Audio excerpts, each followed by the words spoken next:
We've made it! Thank the Force! Now, I know what you're thinking. You're probably thinking to yourself, and that's a fair question. Well, we've finally made it to a feature being implemented in the game that people have been asking for since the release of Star Wars Battlefront. Of course, I'm talking about the ability to play the game offline. And yes, while we had training mode and missions available offline, true, the meat of the game was not available offline. For instance, Walker Assault was never available offline, but now it will be. That's huge. And while we are going to go over the details of the offline mode, first I just want to say that we have details on the Death Star DLC. We're going to be talking about the release date, the heroes, and the maps. But first, let's get into offline mode.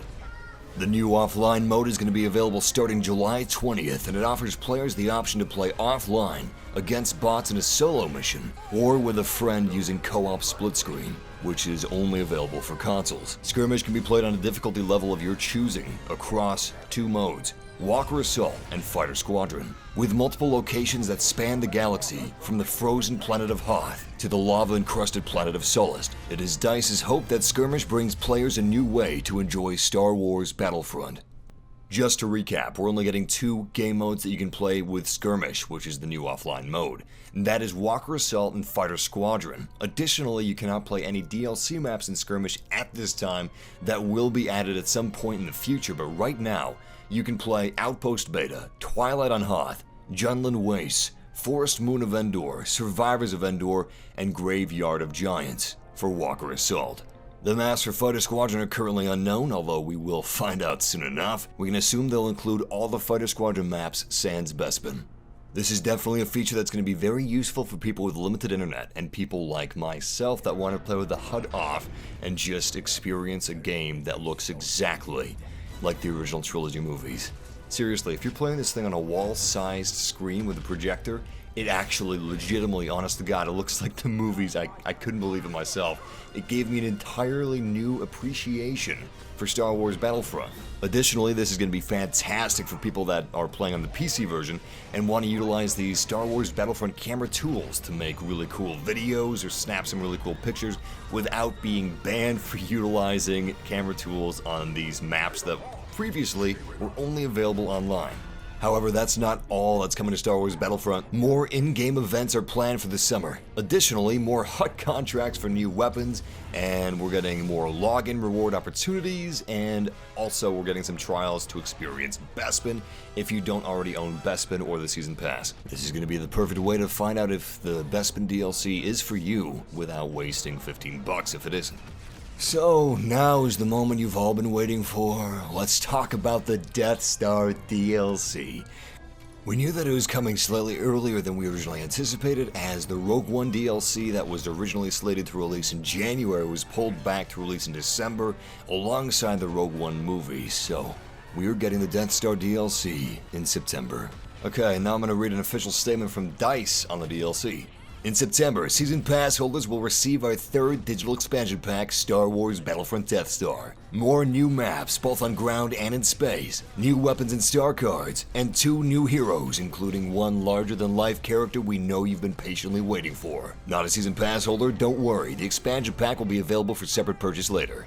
So, obviously, we got some really interesting things that they said. The first thing that jumps out to me, more new maps on ground and in space. On ground, they may technically mean that you're going to be on the surface of the Death Star fighting, which would be super badass, or, and this is the one that I'm suspecting, that they're going to include some maps on Yavin. If you can remember back to the news video I made on Star Wars' E3 presentation, we saw Yavin and Bossk in that video. I was originally thinking that Bossk and Yavin may be free. Bossk being a free hero and Yavin being a free map, but I no longer think so. They didn't mention anything about free maps coming this summer or free heroes, and they definitely would have hyped the shit out of that if they were releasing 2 free heroes. Unfortunately, that's not the case. My wishes are not coming true. The second word they mentioned pertaining to maps in this DLC, aside from ground, was space. What do they mean by space? Now, I'm being cynical here, but if they're talking about a super technicality, then technically any map on the Death Star, even inside of it, would technically be in space. They are in space on a space station. However, I'm going to say that they're not being super technical with that, and we are going to be getting a fighter squadron map around the surface of the Death Star, which would be fantastic. It probably wouldn't be fully in space. I don't think that it would be, but technically you would be fighting in space over the Death Star, so that's where I think that's going to be. I'm crossing my fingers, really hoping that it's not going to be a fighter squadron map so much as a completely new game mode centering around the trench run. Imagine Luke Skywalker's X-Wing and Darth Vader's TIE Fighter being heroes. That would be so badass.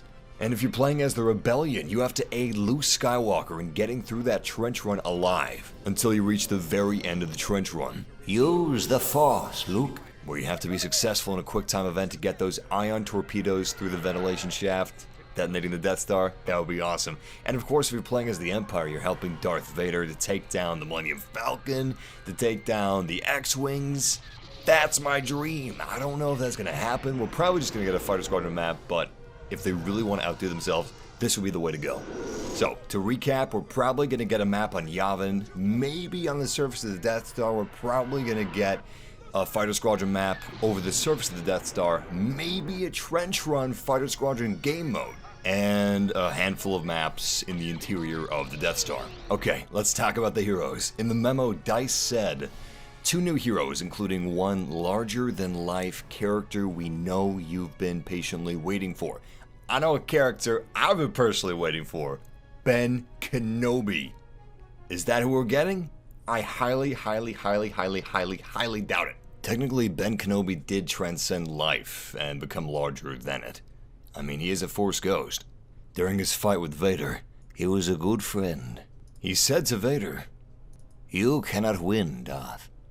If you strike me down, I shall become more powerful than you could possibly imagine."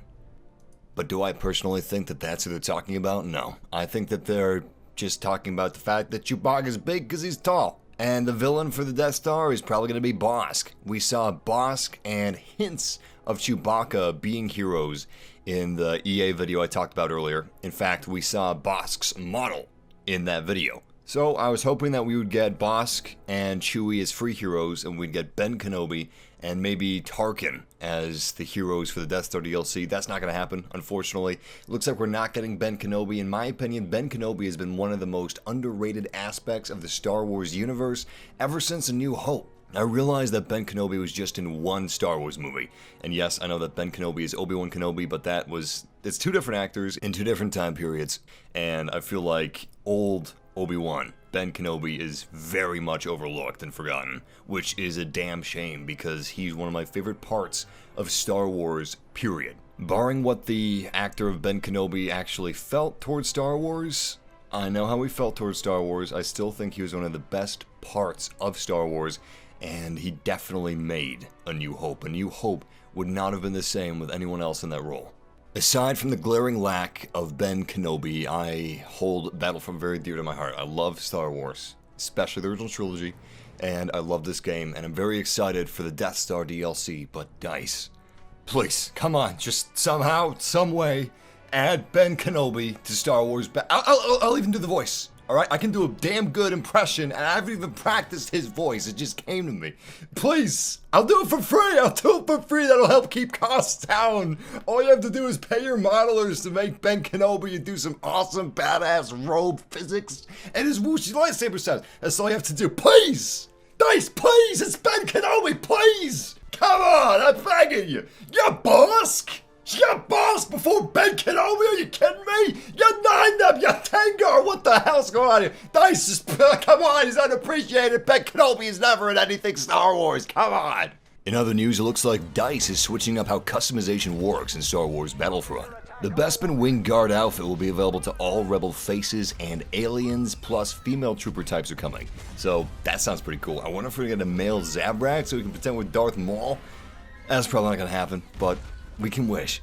The fact that they're doing this all but confirms the addition of Imperial officers with the Death Star DLC, similar to the addition of the Bespin Wing Guard with the Bespin DLC. This also means that we may get helmetless shock troopers and shadow troopers and scout troopers in the future. I'm not 100% sure on that. I kind of hope that doesn't happen. Regardless, thank you guys for checking out this news video on Star Wars Battlefront. I hope you guys enjoyed or found it helpful. And if you did, don't forget to leave a like or subscribe for more Star Wars Battlefront news, Star Wars Rogue One news, video game live streams. We got all kinds of stuff on this channel. And I'm sorry that the video is a little late going out. I started working on it immediately, but Windows 10 temporarily broke my computer. And then after that, the storm of the century just rolls up to my doorstep. I step outside. I'm like, what the hell? It's nights? Come on, it's like 3 p.m. in the afternoon. 3 p.m. And there's driving rain. Seriously.